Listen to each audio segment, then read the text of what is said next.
I just got back from my parents' house and watched a calf die, and that's probably not where you thought this video was starting.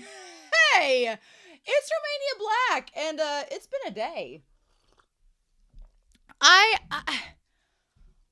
I'm kind of in this like state of not knowing what to do with myself, so I thought watching the Apothecary Diaries would be a great cathartic experience, but basically to summarize, and I felt it was kind of appropriate because a couple weeks ago I had been over at my parents' house and I saw that one of the calves that we had a little bit of bloat to her, and sometimes if they eat grain or something they can get some bloat to them, and I thought, ooh, that's not good. So usually when that happens you just don't feed them. Feed for a while and their gut fixes itself and rearranges itself and it's fine. But and she did, the bloat went down, she looked like she was okay, she didn't look like she was being bothered by anything. And then when I went over to my parents for dinner, my mother said, she's like, yeah, I don't think that calf's gonna make it. And I'm like, what are you talking about? And she's like, well, she's like, she was fine this morning, and then this afternoon she like had this big like bulge on her side, like her stomach had twisted or it had ruptured or something like that. And usually if a cow's stomach has ruptured, it's not good. It's not like a person where you can rush them to the ER and do things. And we don't have a lot of veterinarians in our area, so finding a large animal vet is really hard. And my mother is fearless. She put on like a sleeve of plastic, shoved her hand up that calf's butt, and she's like, yeah, I got some feces, but it was all hard as a rock. She's like, there's some gastrointestinal thing that's happened, and I don't think the calf's gonna make it. And she's like, I gave her some medicine, and I've tried to do stuff, she won't get up. And I was like, okay.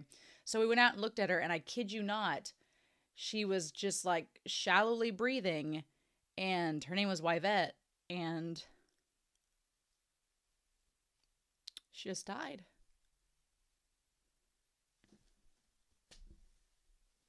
And it was crazy, right? So I'm like, what a great way to start the Apothecary Diaries episode 8, like rule of 8, right? But I very much felt like MaoMao, I guess in that moment being like, I wonder if there had been anything else I could have done, but I don't think there was. What a great, awesome way to start, right? Oh my gosh. I just needed to get that off my chest, and I was like, damn. So we're on episode 8 of the Apothecary Diaries, and I was like, after witnessing that traumatic event, I was like, I need something happier, I guess, to watch. And I was like, MaoMao's on a vacation for 3 days, so let's follow MaoMao. Let's go follow her and see what she experiences, and it'll be a great time. But yeah, I'm sorry to dump that depression upon you all, but yeah, I literally watched the life leave something, and it was an insane moment, and then there was nothing you could do. Just something else. But we're on episode 8 of Apothecary Diaries, and I've wasted 3 minutes telling you the story.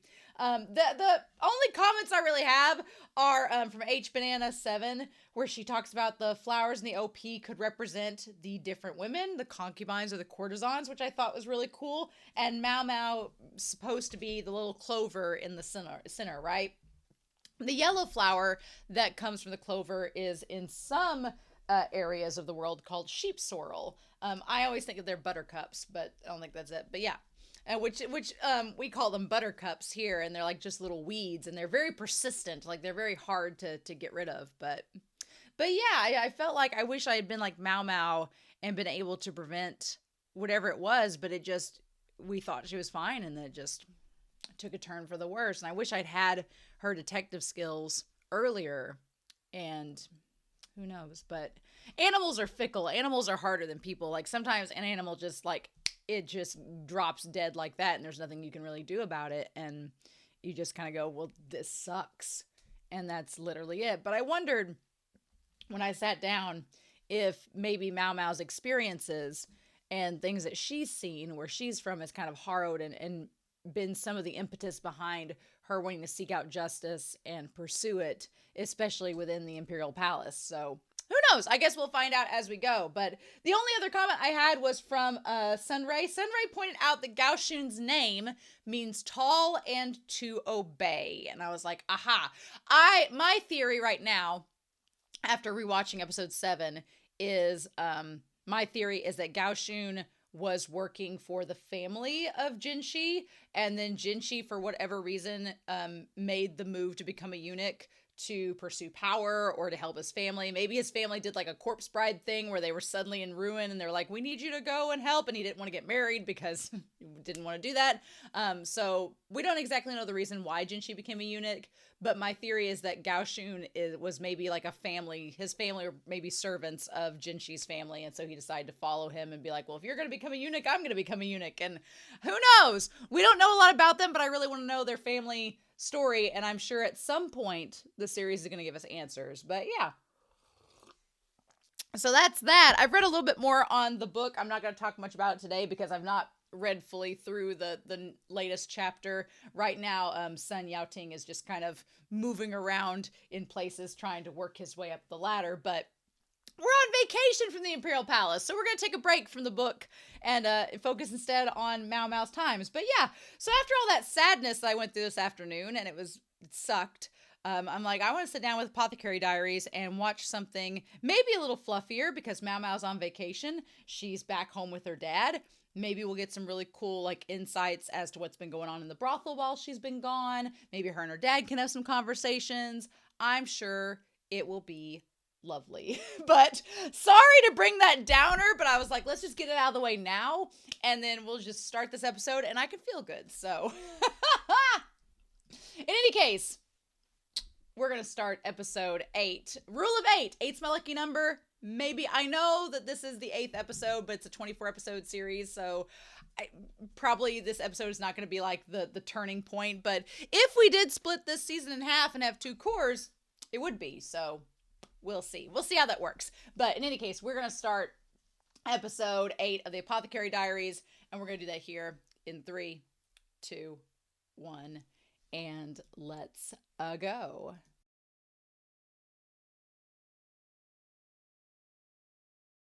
Jinshi, my dude, you have a long and hard road ahead of you. Whoa. I feel so bad for him. In a lot of ways, we'll talk about it, but oh, poor Jinshi. Miscommunication is like my least favorite trope in anime. I'm just like, no. I'm like, girl, just explain yourself. Don't tease him. And the worst part is that she doesn't see the problem teasing him. She's like, oh, what? She's like, what? Do you like me or something? And the reality is he likes her. And it's like, oh, poor Jinshi. I'm hopeful that he will figure out that she is joking with him. That either Gyokyo is going to be like, do you really think she would get with the human Labrador? Do you really? Like, I feel like Gyokyo, I love that she was just laughing her ass off, being like, he is really affected by this. And Gao Shun's like, oh my god, why? And I'm sure if he finds Lihaku, the thing about it is, I don't know if Lihaku probably wouldn't deny that it happened because that would make him look bad. But I think instead, if Jinshi like walks through the area and sees Lihaku, he'll be like, yeah, and I got with all these like amazing courtesans and like all this, and he'll be bragging about that, and then Jinshi will be like, oh, okay, so it wasn't her. But I'm like, Jinshi, you should know that it's not MaoMao. MaoMao is like the least sexual person ever, so Jinshi. I do feel for him though, because that moment with the teacup and him dropping it and thinking she was serious is the moment you know he is in love with her. And he may not realize how badly in love with her he is, but he is down for the apothecary, and she does no clue. So yeah, what an episode. The humor of this episode, it did make me feel better, so I'm glad about that. But there's so much atmosphere with this series that's so good. Like the atmosphere of this opening scene where you see like the spider tiger lilies. I want to kind of look that up, what kind of tiger lilies they are. That'll be our research for the day, of different tiger. Yeah, I guess it was just a tiger lily species. Oh, there's different ones. Okay. So, the ones, they were kind of a pinkish purple colored. There's pink flavor tiger lilies, and then there's white one. There's tiger babies. I'm assuming those are just more like just pink tiger lilies. But I love tiger lilies. I have some orange ones, and they're so pretty. I guess they're called double tiger lilies, but they're so pretty. I love them. They don't bloom very long. They're like very much, they always bloom in May, and then they're like boop for a week, and then they just fall off. Like they're very short and sweet. At least the ones that I have are. But I love the atmosphere of this show. Like when MaoMao wakes up and she looks around her home with her dad, and you see like just all of like the green glass bottles instantly drew my attention, and then they perfectly coordinate with the herbs hanging from the ceiling, and there's all these green and earthy tones, and it just, you can almost smell how that place would be like. It'd be so medicinal and herbal, and it is amazing. And I love the way that it kind of matches her green hair and her outfit. And she's like, I need a bath. So her dad keeps going out to the fields to gather up all the herbs from his garden that people just trespass in and kidnap her from, I suppose. But I do, when the moment she's like, I wish that he'd stop working in the field at his age, it did make me feel like reading the Last Eunuch in China, that a lot of people working in the Imperial Palace would do so to earn money so that they wouldn't have to worry about that. Now,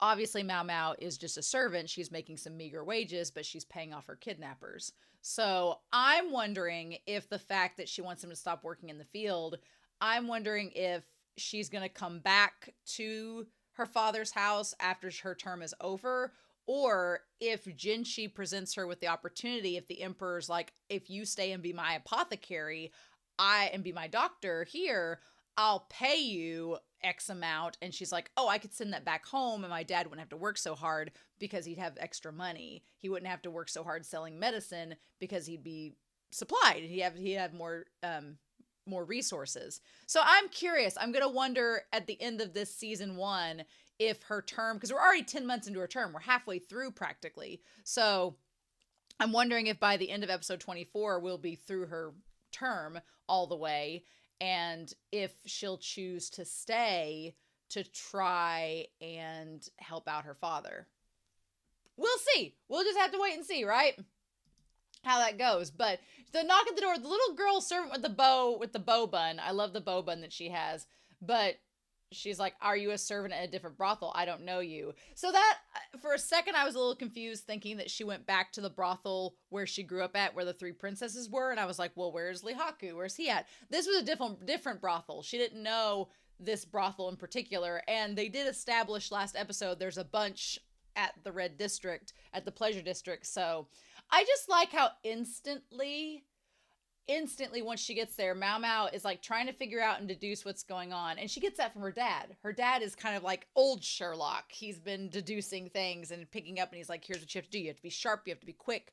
And a part of me is wondering, based on possibly her parentage, if he knows that it could be beyond just her parentage or growing up in the brothel. He could know she's in the rear palace right now for another year, where things could get dangerous. And I wonder if he, obviously it seems growing up, he raised her to be this very street smart, savvy woman, because he's like, anything could happen. You could be kidnapped and drugged to the Imperial Palace where your life is in jeopardy all the time. And he's like, I want you to have knowledge and be able to defend yourself, to be able to live in this crazy world. You got to have some street smarts. You got to be able to know the game and how to play it. And I'm going to give you the ways and the skills to be able to do what I do. And then that way you can defend yourself. And I love that. I love that he has this quiet, stoic presence that is constantly deducing and figuring out things. And it all makes sense why she is the way that she is. Her chill demeanor, everything. He's like, let's not panic. Let's work through it and see what we can do. That makes so much more sense now. And I'm like, oh, I love it. But the moment she gets there and sees all of the courtesans like looking over to her, she instantly sees that there's a problem, and girl pulls up her hair and is like, let's get down to it. Let's get at it. And I'm like, oh, it was such a good, it's one of those moments that's like very show don't tell, where it's like just showing her getting down to business and not wasting any time saying, oh, I have to hurry and save them. She just does it, right? I love it. So I like the explanation. One thing about this series, and then she smacks her face being like, she sees some people dying in front of her and she's like, gotta go to work. Don't worry, just get into the mode. I love it. She, in the modern world, she'd be like an EMT. Like right on the scene, ready to go. But I like that this episode also, because we're going back to the Imperial Palace now, I guess, it didn't waste any time to deduce what was going on. And I like that this episode kind of shows us not only the relationship that MaoMao has with her father and how that's allowed her to become the person that she is today, but also that she's grown up in this world where your life is on the line constantly. And I love the comparison that she makes between the Imperial Palace and the red light district that she's grown up in. She's like, they're both prisons, beautiful prisons. But these women that live there are bound to be stuck in this world where their worth is determined by the people that they associate with and what tricks they can turn and what they can do. And that image of the one courtesan looking out the window, like wishing she could fly away, like very Satine from Moulin Rouge, right? Because if you ever watched Moulin Rouge, Satine is a courtesan. And her whole thing is that she wants to save up enough money to become an actress and break away from that world so that she can go and have her own life and independence and be able to have a life that is her own, that is not dependent upon a man and his money. And we see a lot of these courtesans kind of wanting the same thing. And it's not easy in that time period to get that because it's just the way the society is structured. So I get that I like that MaoMao, she's very empathetic and she understands what they're all going through because she's grown up in that world. She kind of has a handle on it. But so yeah, this whole place was set up to look like a murder. It was set up to look like a double suicide rather. And to have all of the reasonable, I like MaoMao's hair in a ponytail, by the way. If she keeps that ponytail, I think she should. It's really super cute. I like her little ponytail that she wears throughout this episode. But yeah, I like the idea that they set this up where he would die and the courtesan would probably live through it and they'd have somebody come help her. And then he would be gone. He wouldn't keep harassing the women that were there and taking advantage of them and getting away with it because his family has money, which is an all too familiar story, right? An all too familiar story. There was years and years ago, this is like 12 or 13 years ago, there was in my area a young woman that she died and it was ruled a suicide. But I remember at the time I had a lot of students writing papers about it because they had grown up with this girl and they knew it wasn't. Now, again, conjecture. It's all just speculation. I don't have any hard proof, and this was many years ago. But a lot of the students, they combed through the reports and everything, and in their papers, they were trying to write a persuasion paper, and they were papers that I was only going to read, so it didn't matter. But a lot of them were talking about how the man that was her boyfriend, they were accusing him of murder and said that he'd murdered her and had ruled it as a suicide. And I was like, well, no, we can't say that. But then there were a lot of things they pointed out where there was a lot of things that didn't add up. And there's a lot of ways that his father was like connected to the police force. And so he got his son off the hook. And there were some things that I can't say one way or the other. The students presented a very convincing case. But like in here, it's kind of illustrated where being in the know and having people in positions of power with wealth do help you get out of certain things that, cause the destruction of others. So yeah, so I like the fact that we have her like using CPR, like just staying alive. I was thinking of The Office where she's like, da, da, staying alive. And she's just, you're supposed to be doing if you do that. I also heard that Chapel Roan's Pink Pony Club is also a song that you can do CPR to. The beats per minute matches the lyrics. So if you're ever in a bind, just sing Pink Pony Club as you're helping somebody to resuscitate, I suppose. But I also thought it was interesting too, going back through this, that the one courtesan, she helps out the courtesan that was poisoned and ends up being okay. And I like that MaoMao's like, no water, charcoal. We're going to mix charcoal. We're not going to dilute the poison even more. The body itself is trying to save it, and we don't want to harm that anymore. But yeah, MaoMao is so nonchalant. She's like, shit. She's like, what a morning. And at that point, I was like, in that moment, it kind of dawned on me that we weren't in the brothel she grew up in, because I feel like if we had been in the brothel she was familiar with courtesans that she was familiar with, she would maybe have a little bit less blasé-faire attitude about it. I feel like she'd be a little bit more like kind of honed in and emotional about it if it were women that she knew. Like if MaoMao was the courtesan that was being poisoned, she'd probably feel a little bit more like intense about it. But these are women she doesn't know. So she's like, this happens all the time in the red light district. So what can we do? She's like, I'm just trying to help make sure that these people don't die. So I like she tells them to leave the crime scene alone. She's investigating and she's just looking around to see what she can find. And of course, there's alcohol, there's tobacco. We have the 2 colored alcohols there. I thought the wheat straws, I thought that the wheat straws were going to be laced with poison. And I thought that when the older woman brings out the candies and stuff and gives MaoMao the drink, that the straws were going to be poisoned and MaoMao was going to notice it and be like, oh, the straws are poisoned, that's what's causing it. But no, instead it was that the one courtesan just sucked the bottom layer that was less poison out of the glass, and the man was dumb enough to not get what was going on. So yeah.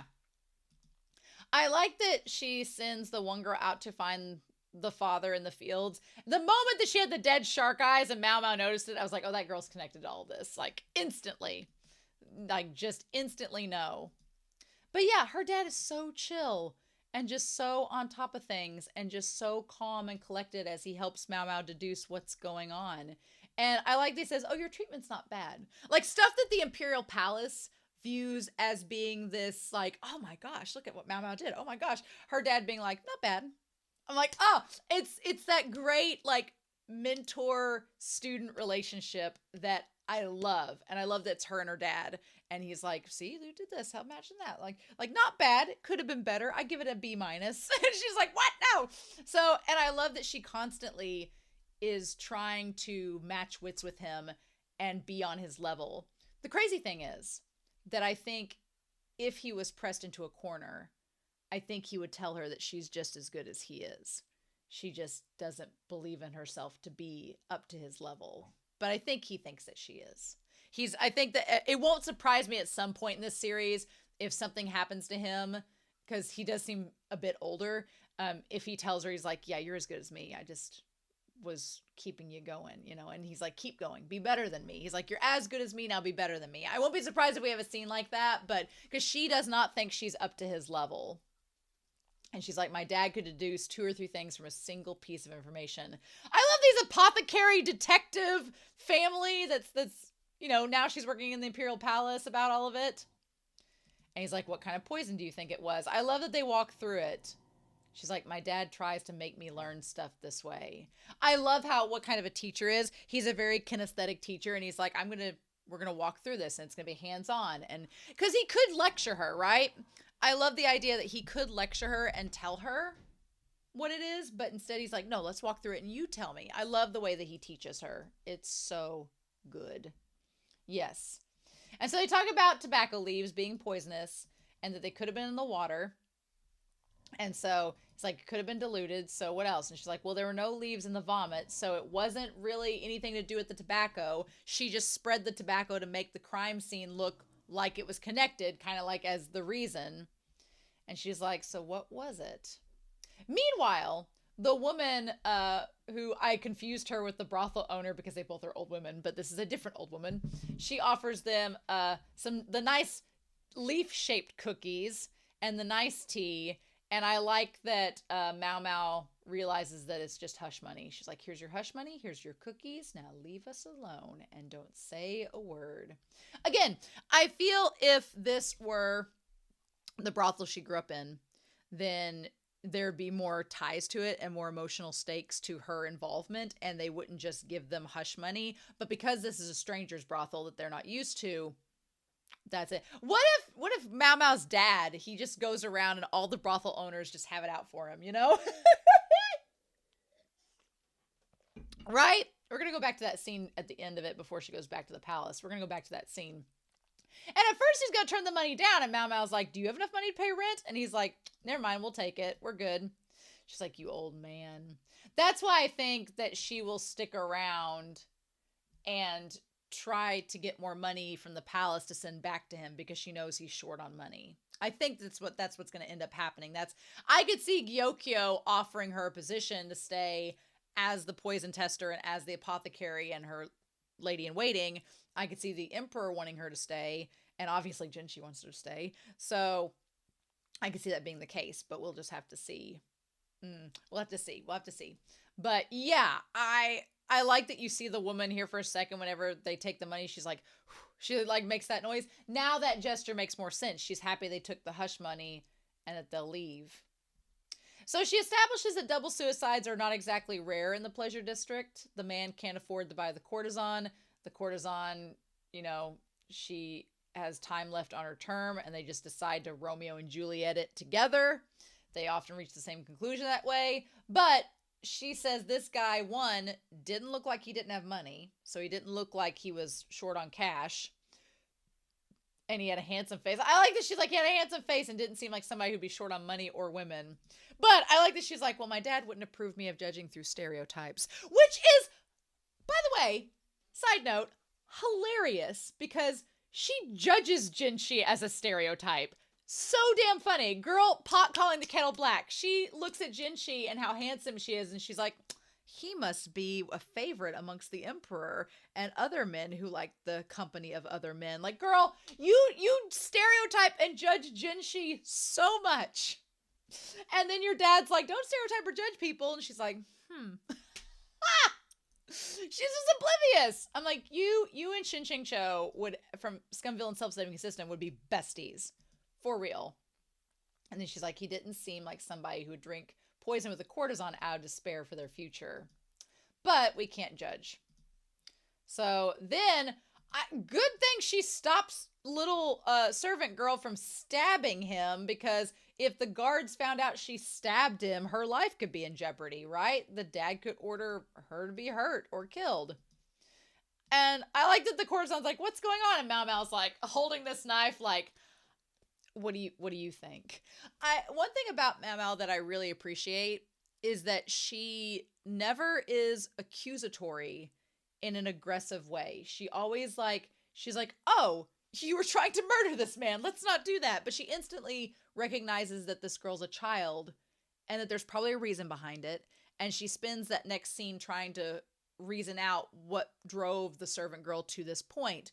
And even with the servant that had poisoned Li Hua with the powder, and even with the servant that was serving Li Shu the fish that she was allergic to, even in those instances, she was irritated, she was pissed, but she wasn't like violently, begrudgingly holding a grudge against them, trying to like get revenge or whatever. She was mad because of what happened, and she was like, okay, lesson learned, now get your shit together. And then was like trying to not make it a teachable moment, but being like, here's what you do, now stop, go do this instead. Like, she was trying to just diffuse the situation and re-divert the energy in a different way.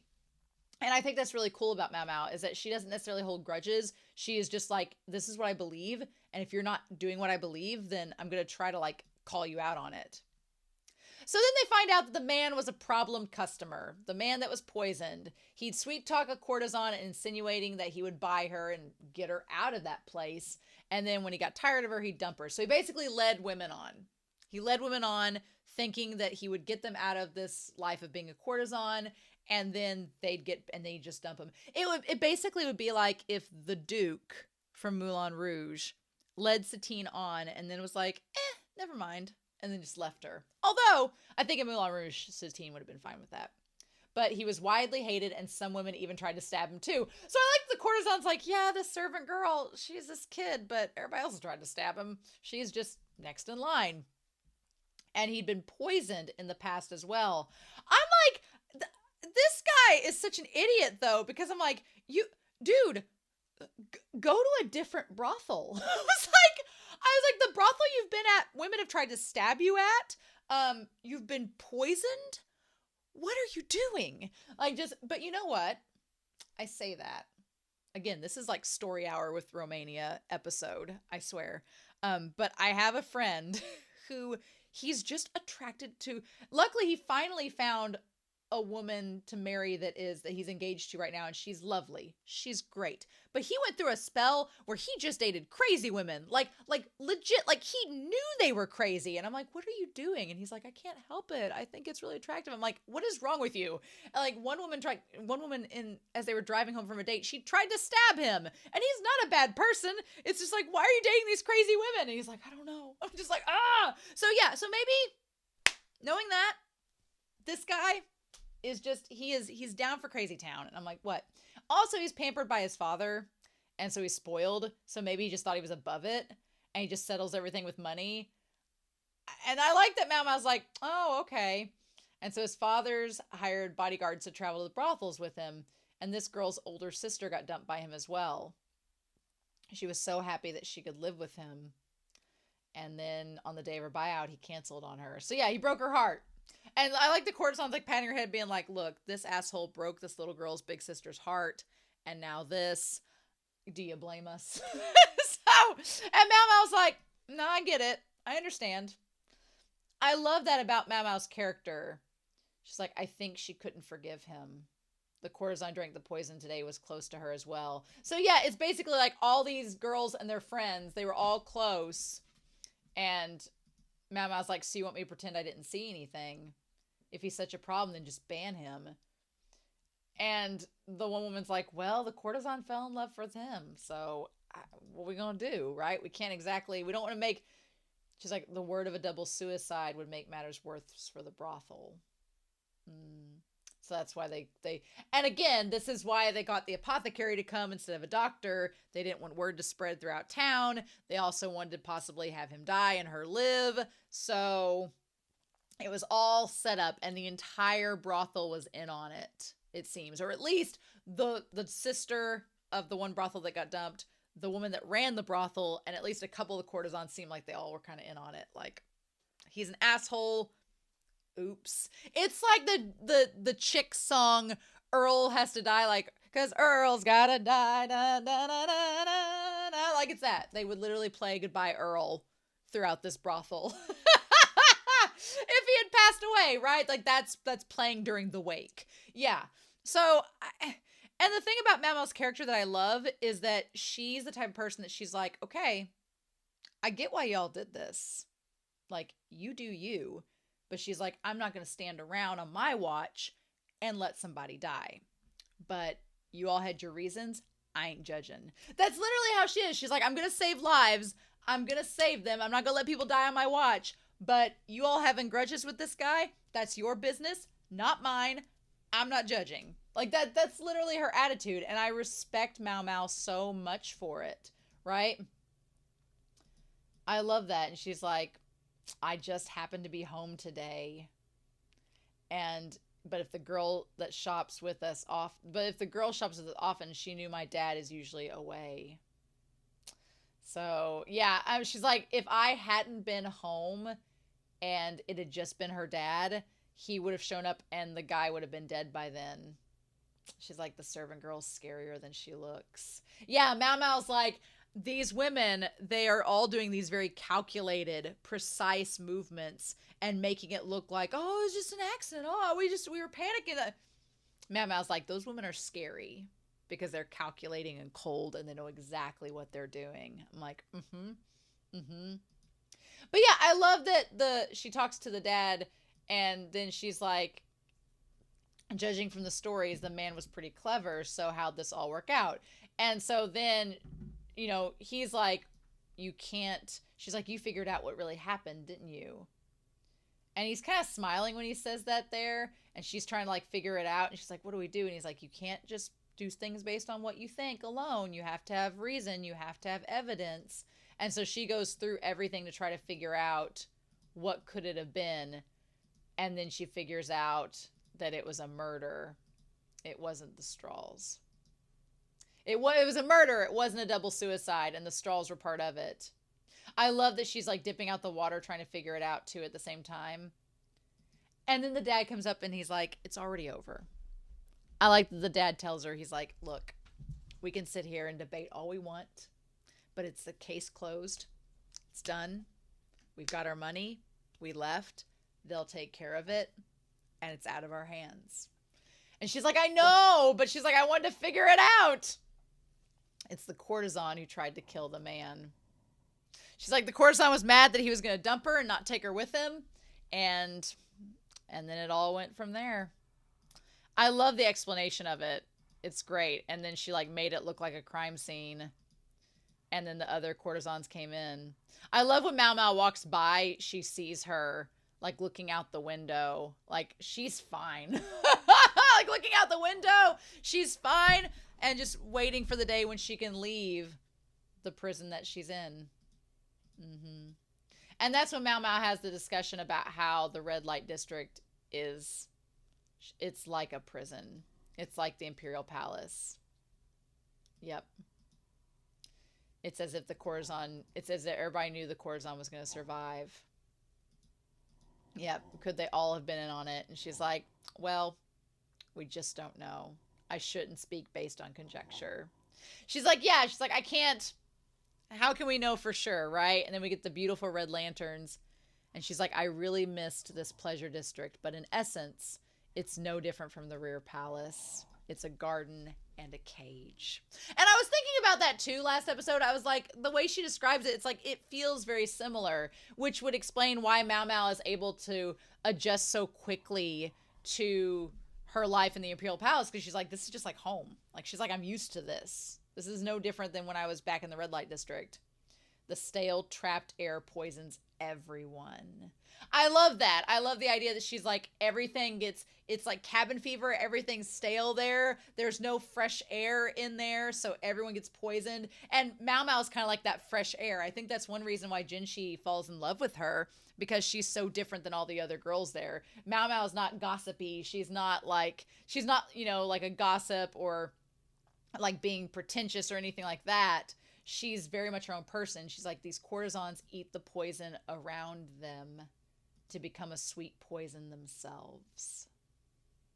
And I love that line because it works on so many levels.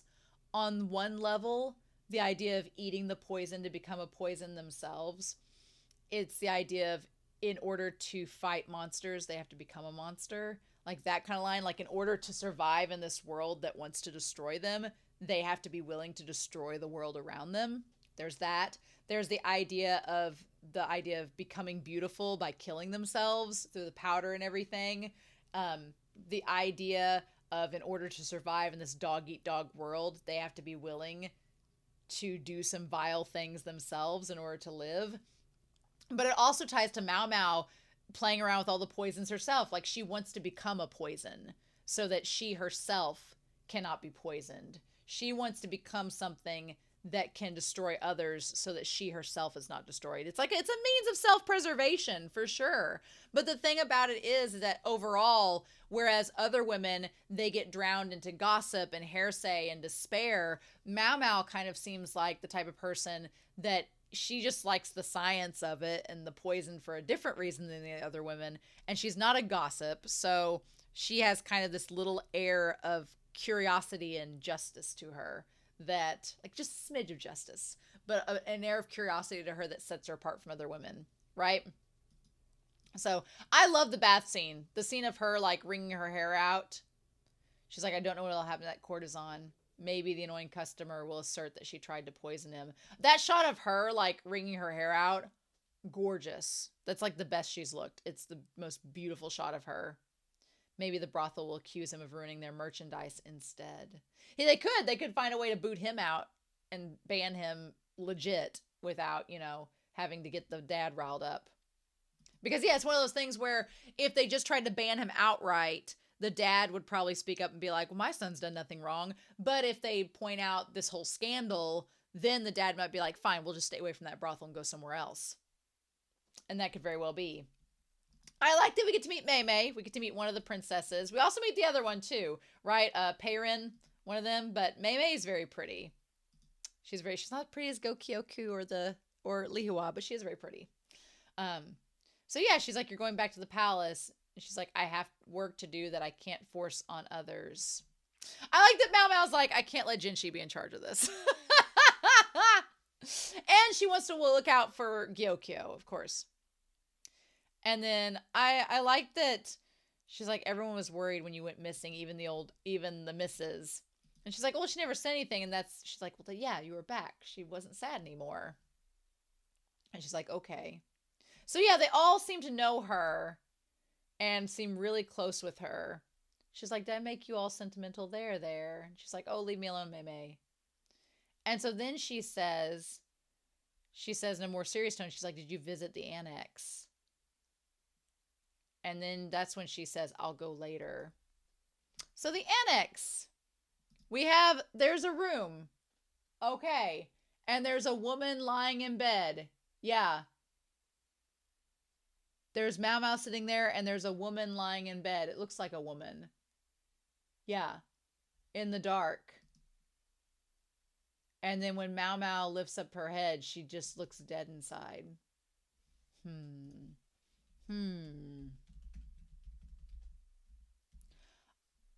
I'm interested.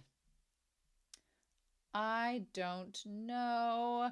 I don't really want to look up Annex because there's the Esperanza Annex. I don't want to look up anything related to show because there could be spoilers. But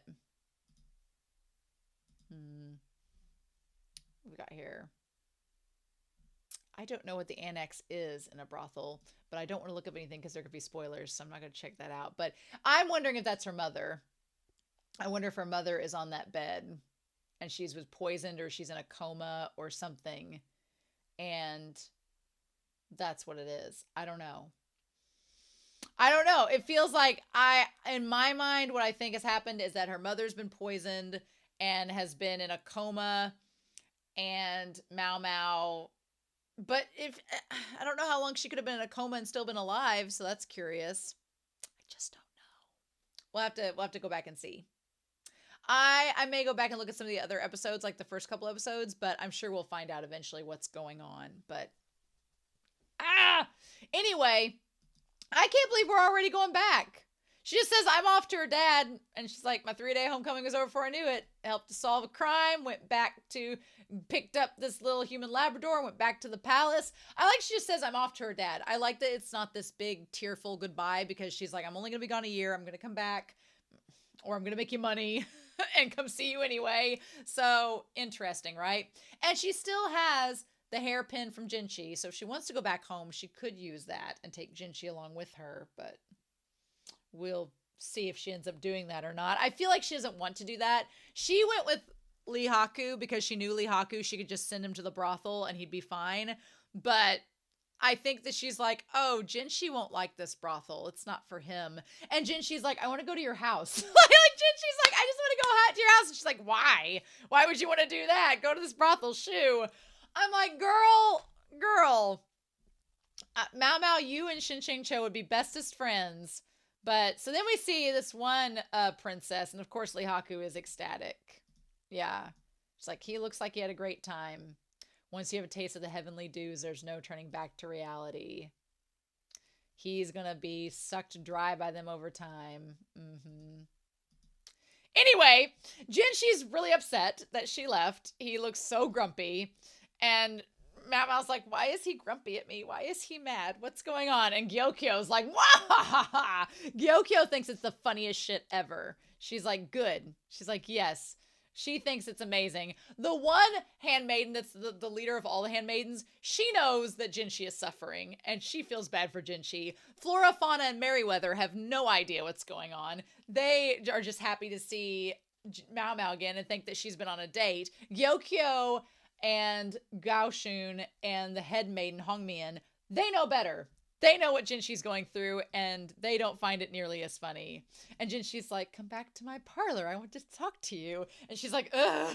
She's like, why? I love that she gets the GG Keys delivery service, like just shimmies. And she's like, no. She's like, I don't want to talk to him.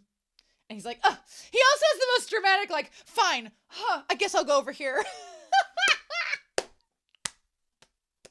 He's such a peacock. Such a diva. Love him. He's such a diva. Poor Jinshi. And Gao Shun's like, what do we do? He's like, I have to deal with this. Gao Shun's like, oh my God. And then, of course, he's like, I love when she walks in the room and he's just like, tee, tee, tee, tee, tee. He's like, he's very upset. He's just impatient. He's like, how dare you go on a date with him? Was I not good enough? He's like, I was really sympathetic and nice to you, and you went on a date with this Labrador? What's going on? I feel for him because he clearly likes her. And I'm like, dude, you're so dumb. You can't read the room. She's like, am I overthinking this? Is he mad at me? She's like, why are we alone? He's like, so you went home, huh? And she's like, yeah. She's like, everybody's doing great. I was glad. And he's like, sure. And then he's like, what is this Lee Haku fellow like? And she's like, how does he know who he is? She's like, do you even know what that means to be a guarantor? She's like, yeah, a high-ranking official. I had to use him to go home. And Jinshi's like, well, did he give you a hairpin? She's like, yeah, I took it as a consolation prize. And he's like, oh, I lost to a consolation prize, huh? I love that Jinshi's such a diva. He's like, oh, so mine wasn't good enough. You went home with this guy. Jinshi, oh my God. She's like, yeah, so? And he's like, well, I gave you one too, and I never heard from you. And she's like, what? And I love that he's just sitting there playing with the cup. And she's like, so he's unhappy that I didn't rely on him instead? She's like, why would he care? And I'm like, girl. She's like, well, it's obviously way better not to get involved in any trouble. And I'm like, bitch, this is going to be, I'm going to sit here and be doing this with both of them this whole season, I feel. I'm just going to want to shake them both. And he's like, she's thinking, is he so bored he wants attention even if it'll cause problems? And she's like, well, I'm sorry, I couldn't think of a payment that you would enjoy. Because, yeah, and the thing about it is, she gave Lihaku the brothel and the 3 princesses because she knew that would pay him back for letting him go. She's like, I don't have anything to give you, Jinshi, because I didn't think you would like the brothel. And at that point, he, like, stands up, terrified that she's repaid him, be like, what repayment? And she's like, yes, I granted him a night of blissful dreams. Which is not a lie, but she had nothing to do with it. And he's like, a night? You mean you guys slept together? And she's like, yes. He's like, a night? And then, of course, she goes, he seemed very happy. And I worked hard, so I'm pleased with myself. And Jinshi assumes, as he drops the glass on the ground and snaps it, that she had sex with him or did something with him. And I'm like, Jinshi, you should know better. I feel for Jinshi because Jinshi genuinely likes her and she is 1,000% oblivious. But I'm also like, Jinshi, you should know her better than that. You should give her some more credit than that. I also like this was MaoMao's moment to kind of be like, I'm not attached to you. We're not a couple, so you can't tell me what to do. I like that too. It works both ways, but I'm like, oh girl. And she's like, I'll go get a new cup. And then Gyokyo is having the time of her life. She is like, this is amazing. I love this. This shit is great. Gao Shun's like, I'm going to deal with all of this later. And I don't want to. And Hongmian, I like that Hongmian slaps her being like, don't lead Jinshi on and make him feel bad. You know you didn't do. The 3 of them know she didn't do anything. But poor Jinshi. Oh my gosh. Poor Jinshi. I feel for him. Hopefully he'll be over it next episode and they can move forward in their friendship. I feel for Jinshi because dude has it bad. He is officially, he has it bad for MaoMao. And MaoMao has no clue. Girl. Anyway. Well, this episode made me feel better. Sorry this was story time with Romania this week, but I am glad I watched episode 8. This made my heart feel better after a sad day. So sorry I had to start out the episode with that, but I hope y'all enjoyed this reaction and episode as much as I did. So sorry about that. But yeah, I'm just, the will they, won't they with Jinshi and MaoMao. It's just my heart. So I'm going to try to wait for some comments, but I make no promises. I'm all in this. So we'll just see what happens. But in any case, I hope you all have a wonderful week. Please stay safe, take care, and yeah, I'll be back real soon with more of the Apothecary Diaries. Bye! Maybe Jinshi will find out the truth somehow.